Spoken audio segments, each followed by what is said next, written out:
আজকে আমরা দেখব ফার্স্ট ইউনিটের একটা প্রশ্ন, পঞ্চম শ্রেণীর পরিবেশ প্রশ্ন, পূর্ণমান 20, সময় 40 মিনিট।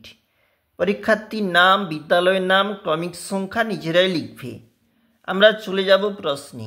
সঠিক উত্তরের নিচে দাগ দাও। 2 নাম্বার, হাঁটুর নিচ থেকে গোড়ালি পর্যন্ত হাড়ের নাম হলো টিবিয়া ও ফিবুলা।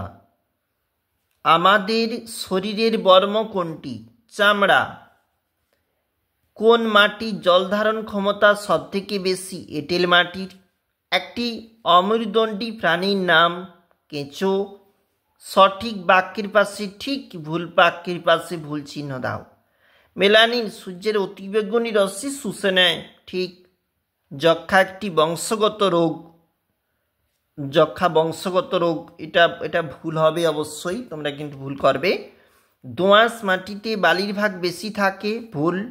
চা চাষের জন্য ঢালু জমির প্রয়োজন, এটা হবে কিন্তু ঠিক। এটা এখানে ভুল করেছে ছাত্র ভাই, তোমরা কিন্তু এগুলা ঠিক করবে। শূন্যস্থান পূরণ করো। সাপ একটি বিষধর প্রাণী।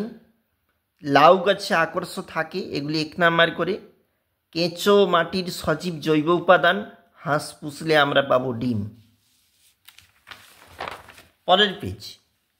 বাম হস্ত ডান হস্ত মেলাও। যক্ষা রোগের জন্য ডটে চিকিৎসা করতে হয়। বেলে মাটিতে বালির ভাগ বেশি। কুকুরের নখ ধারালো হয়। আর সূর্যের আলোতে আমাদের শরীরে ভিটামিন ডির চাহিদা পূর্ণ হয়।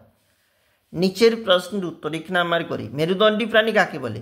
যে সমস্ত প্রাণীর মেরুদণ্ড আছে তাদেরকে মেরুদণ্ড প্রাণী বলে। উদাহরণ মানুষ। ট্যাথোস্কোপ কি কাজে লাগে? হৃৎপিণ্ডের ধুকপুক শব্দ শোনবার জন্য ট্যাথোস্কোপ প্রয়োজন হয়। অস্থিসন্ধি কাকে বলে? হাড়ের জোড়কে অস্থিসন্ধি বলে। ওআরএস তৈরিতে কি কি লাগে? ওআরএস তৈরিতে যেখানে নুন, জল, চিনি এগুলা কিন্তু লাগবে।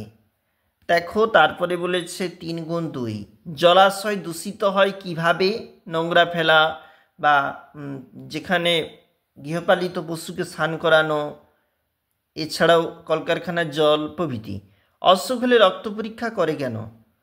কলেরা রোগের লক্ষণগুলি লেখো। ভিভিআই পরীক্ষার জন্য সবগুলি তোমরা দেখবে।